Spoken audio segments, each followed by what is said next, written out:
All right, so let's chat about what seems to be a really simple project. I thought it would take 2 seconds, but then when I saw how much dirt and grime and water spots and stuff was under the door sill, I did the passenger side. This turned into a multi-hour project. So I'm going to show you how I do this, and we'll make another video, and these videos live forever. So sorry if you're looking to be entertained.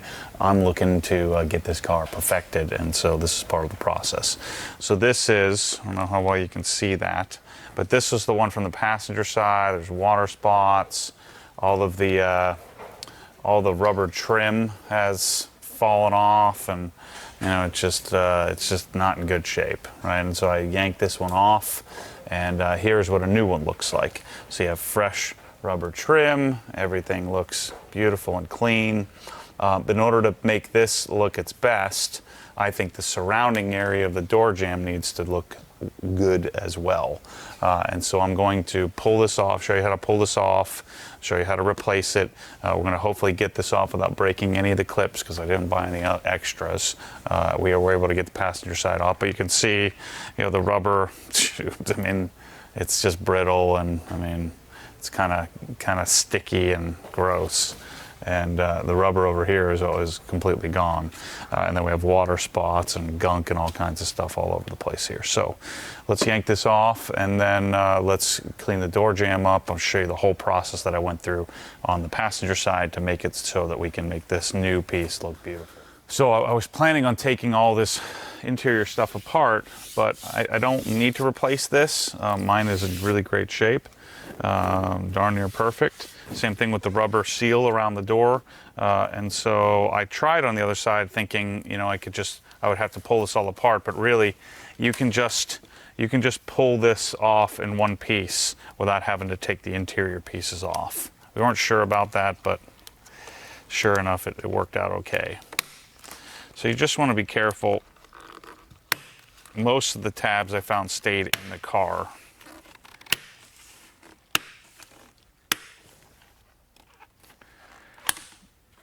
That didn't sound good. Okay, we're good. Yeah, all of them stayed in the car this time. So there's a little channel here that all of these little plastic clips snap into, and I'll show you the trick on how to get it back on, because it's not super easy to do unless you set yourself up right to do it.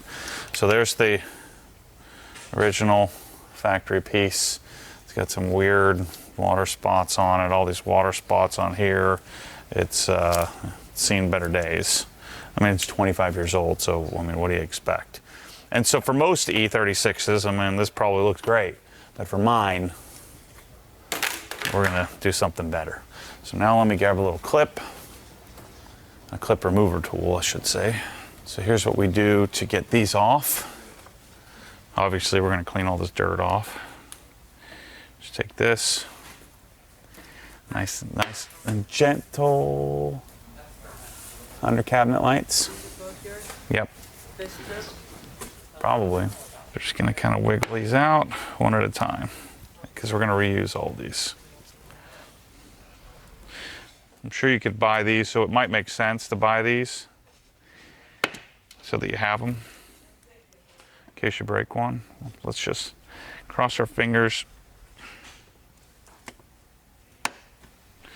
We can get these all out without breaking them. Come on, two more. So after this step, all you E36 bros, so most of you are detailing bros. Oh shoot, this one's got a little, oh, come on buddy. I need you, bro. Okay, I think I can salvage it. I just don't want to wait to put it on. I think it'll be okay. Dang it. But all you non-detailing bros, I'm going to teach you how to do this so you don't frickin' have to live this dirt life for the rest of your life. And so we're going to clean this up with some isopropyl alcohol solution first. So this is called CarPro Eraser in one of my fancy dual action press-all bottles. And I'm gonna do an initial, just gentle wipe to get the bulk of the dirt off first. I don't want to add any more scratches if I can help it. I want to get this super duper clean because we're going to decontaminate it and then we're going to polish it. I'm going to do the whole door jamb while I'm in here, and then we're going to coat it. And I know you're thinking, well, Matt, it's underneath. You won't even see it. Well, hey, if you want to do this restoration the obsessed way, this is the way you got to do it. So that's what we're working with. It's all scratched up, it's all beat up. And now I'm not particularly worried about perfecting this, but I do want to do a nice solid cleaning, you know, get it so that it's not so darn janky. So then our next step is to clay bar it. And this is one of those areas where a clay bar comes in handy versus trying to use a synthetic solution, because you can conform it to this tighter area. This is a Kosh Chemie clay bar, my current favorite clay bar. We have these in the store. Take a small piece, you don't need the whole piece. Kind of work it in, spray a little clay lube. This is Nanoskin Glide, diluted 7:1. This is what I have here. And then you're going to soak it down. You can't use too much clay lube. And then I'm going to remove any contamination here. Because what I don't want to do is all that sand and dirt that's kind of embedded, I don't want that getting into my polisher and or getting into the pad from my polisher and messing everything up. Scratching the surface more than it's already scratched. A little lube. I'm going to do all the way up in here. And then I kind of have to be careful around my little badges here, because I'm not going to take these off. Paint code and vehicle weight and tire pressures and all that stuff. But I do want to get the jamb, and so this will save me from having to do the door jambs when I'm detailing in the future. So that's pretty much it for the decon, and then you just wipe it dry. Now we're ready to polish. So I'm going to polish up the entire jamb. And then we're going to coat the whole thing. And then when I paint correct the car and protect it, I won't have to mess with the jambs because they'll be done already. But we still, so the clay bar didn't remove any of the defects. In fact, a clay bar is theoretically adding more defects. I mean, think about it, I'm using, the lubrication is to hopefully help you reduce defects, but those of you who are not, again, into E36s but not into detailing yet, this thing is an abrasive. And then I have abrasive material that I'm dislodging and I'm moving it around. Now the lube helps to make sure you're not destroying the surface, but it still will, anytime you use a clay bar, you should theoretically be polishing afterward. So we're done with this, we can put these two away. So I'm going to start with a 3-inch and a microfiber cutting pad. Now this will do the initial defect removal. We'll get it kind of cleaned up, and then I'm going to do some fine tuning by doing a rotary 1-inch. Okay, so this is a Rupes Nano long-necked, and I have it in rotary mode. Now, what rotary means is that this is spinning with no oscillation, so it's just a direct drive, direct spinning. Think of like a drill. You know, a drill doesn't have any oscillation to it. And so the reason why I want rotary for this is I'm going to be coming up, tight into these areas, tight into here. And if I have an oscillation, it'll be smacking into the surface and just not getting as much work done. Now, on the 3-inch machine, this is going to be a dual action machine. So this actually spins, it rotates and oscillates. And so this moves in a random fashion. And the reason why I'm using different pads is on a rotary type machine like this, you can get away with using microfiber in this small footprint. But generally speaking, you don't want to use microfiber because the fibers lay down flat. And so you would, in essence, just be cutting a perfect circle into the surface.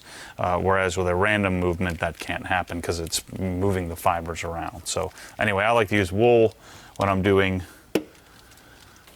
rotary. So we're going to use Jesgar correction compound. Always make sure you shake up your polish. And I'm going to spread this around on the pad. I have to prime the pad, meaning I want to get liquid on all the fibers. This is a Rupes claw tool, which is designed for spreading it around just like this. Now, because it's such a tight area, I don't want to load it up with polish and fling it all over the place, so I'm going to put 2 dots of polish on my primed pad, and that's about it. More polish doesn't mean more correcting, it just means more mess. But you can do this, you just need the right tools. Doing this by hand, you could try to polish it by hand, but it's not going to do much. Polishing by hand is more about cleaning than it is about correcting. This I want to clean and correct. Now again, I know you're not going to see under here, but you do see this area, which is all water spotted up.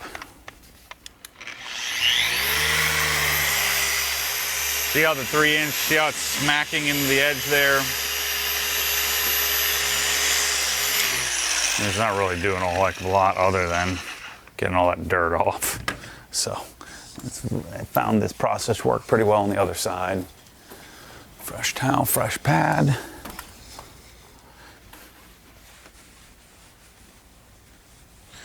So even just doing that couple of passes made some pretty decent improvement to at least the cleanliness of it.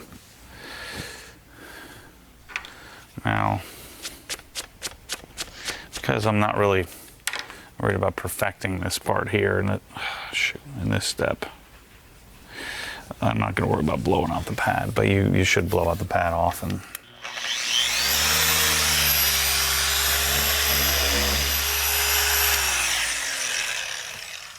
It's really all I needed 3-inch for was for that. Just initial cleanup. Now we're going to do some refining and hopefully remove the vast majority of the defects. Actually, the driver's side looks better than the passenger side did. I already removed most of the water spots. So now I have my wool pad, my 1-inch polisher. Same thing, prime the pad. Gonna be really careful in rotary, with any kind of rotary. Now on a 1-inch you can get away with just throwing a little polish on there.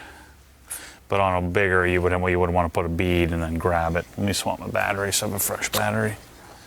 And generally in rotary, you want to run it at the lowest speed possible. The lower the speed, the more control. So I'm running at speed 1. And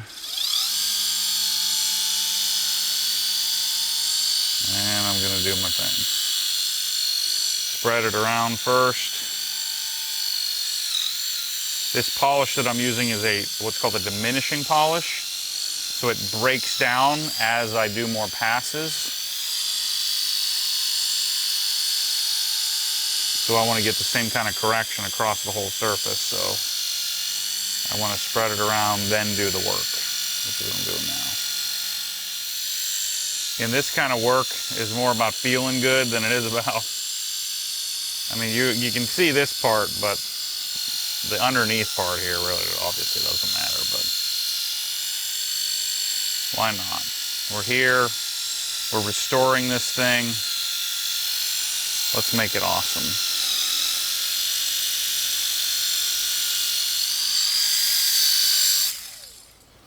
And I'm just gonna go through and do this whole darn thing like that. And it makes it darn good. Now, if I'm doing the hood, I'm getting lights out and oh boy. All right. Gotta tape these. Normally you can just go right over that kind of stuff, but these older ones, I'm gonna mess them up. I just barely touched the edge of it and it, a little melty. Luckily it was the French part. Nobody cares about French. It's probably smart to cover these puppies up. Hopefully it doesn't yank it off. The tape doesn't yank it off. Should be okay. This tape is pretty forgiving.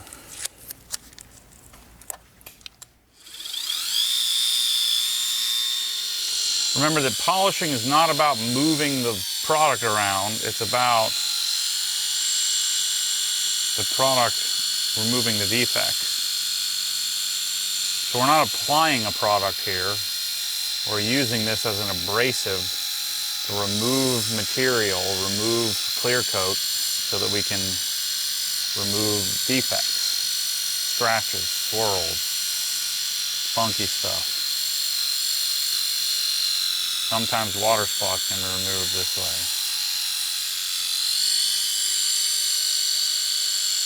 And so just moving this around, just spread the product around, isn't doing anything. So I'm using this to abrade, if that's even a word. I'm using this abrasive to polish the surface. See how nice that is up on the edge with the rotary? It doesn't kick off the edge of the door sill there.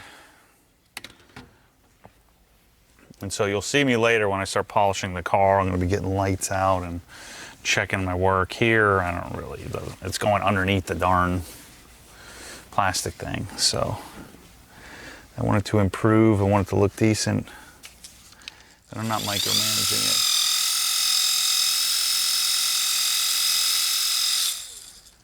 So I'm going to go through and work this, and I'll come back and show you when we do the finishing step. But this same process, I'm going to go and treat the whole door jamb. All right, so step 2 is to do some Sonex Perfect Finish. Yellow pad, as you can see, I'm already done. I was kind of let Waba eat some lunch, kind of not. I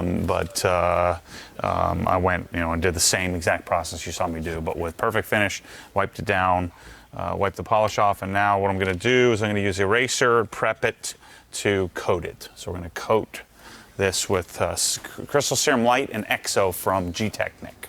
I'm going to take a fresh towel. It's fresh because I don't want to scratch anything. And I'm going to use this alcohol solution that we used before. And we want to clean the polish oils off. So that way we're prepared to accept the coating. Got it pretty decent. I mean, there's still some, some paint, some rub, where it's like basically rubbed into the paint. But look at how much better that looks. Jams look better than most people's cars. I see. I'm on the E36 hashtag now. I see all those posts show up in my Instagram feed. And occasionally you'll see some of those people where they're a little close to the car and it's a frickin' swirl machine. You don't want that. This is gonna be a frickin' awesome E36, I'm telling you. It's already awesome, but it's gonna be amazing when I'm done with this thing. We're probably gonna have to do some paint in some spots, but we're gonna polish it first. What am I doing? Oh, the douche wheels, yeah. I tried to be cool and I failed. I just need to be me. I'm already cool. I know. So I need to just not try to be cool, because trying to be cool is where you fail. That's where you go wrong. Okay. So let's coat it. All right, so we're prepared to do Crystal Serum Light and EXO. And so we do always Crystal Serum Light first.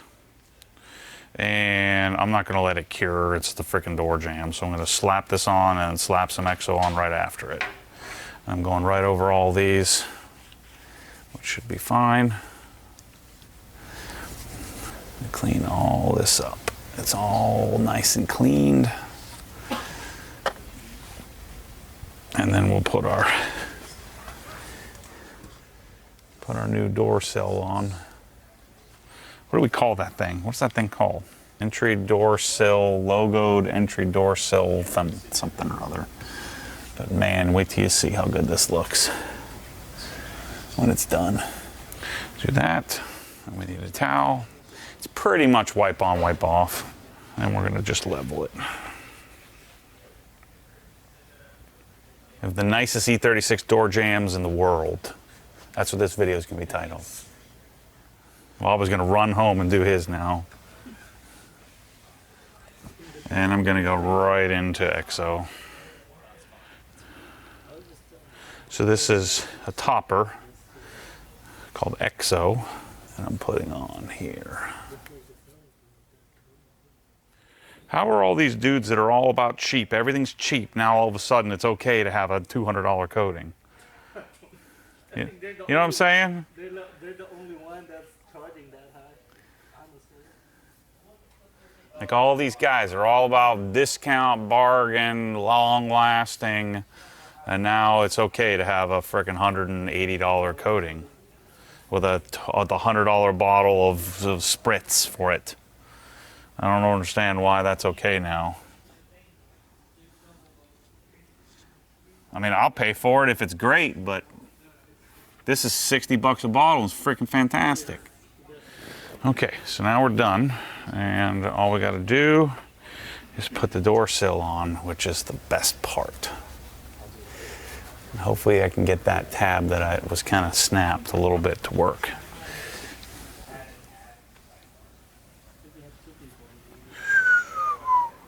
Man, what a difference. Now, it looks freaking fantastic on camera. It looks like I just changed the paint, but it's still, you know, it's not perfect. Depends on what kind of loser definition of perfect you got. My definition of perfect is perfect. There's only one perfect, and it's not even close. But it's good. It's got a Mormon good stamp of approval on this right here. Not great, not super awesome, but good. It's good. The way to get better would be to get the car out of like the BMW museum. That's when you have perfect. I still don't think. Yeah, you'd still have it some janky. Okay. Okay, so we take all these little bros and we slide them into the channel. Like that.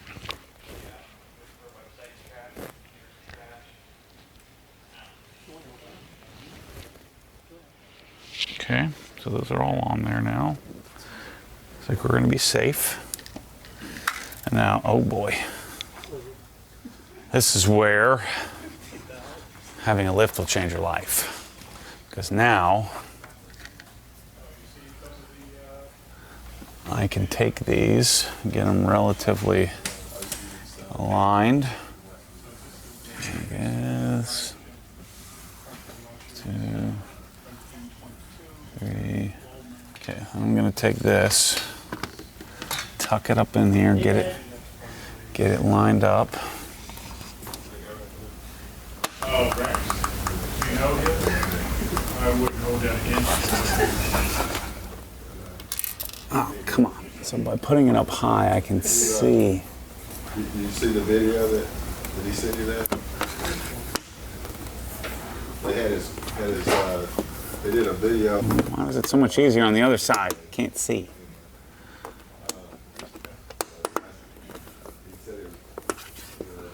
I need a freaking light. I can't see. 1, 2.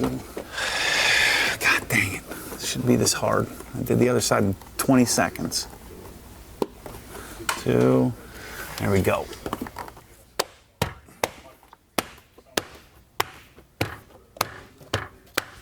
Look at that. Perfect. Yes. We got that. Take a little surface prep. And we're going to put some EXO on this. So we got that. Nice and pretty. And then we'll put a layer of EXO on this to hopefully keep it water spot free. How's it going? So then take our EXO, coat that, and we call it freaking amazing. Dang, this is good. This kind of stuff fires me up. almost as much as dry ice fires me up. Boom. This is good, good, good. And you just level it nice and smooth. Nice, smooth leveling.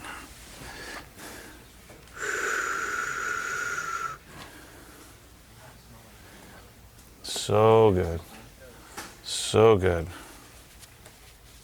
I gotta vacuum, tear that carpet out. I can't, the floor mats, everybody has them, but they're the wrong freaking size. So I gotta find some OE floor mats, people. Don't send me the link to ECS, that's where I bought them. And they're wrong. Like, they have them, they say they're the right ones, but they don't fit. I think I got it from, maybe I got it from SCP, I don't know. One of those two. The whole batch from BMW is like too skinny. God dang, look at that, it's fucking great. 2 thumbs up again. I'm on a major thumbs up streak. Look at that, boom. That's what I've got. We'll get you some beauty shots. Probably already saw them in the video. As always, stay tuned for more crazy. I'm gonna vacuum the carpet. I gotta go home and eat some lunch, but this is freaking sick. See you soon.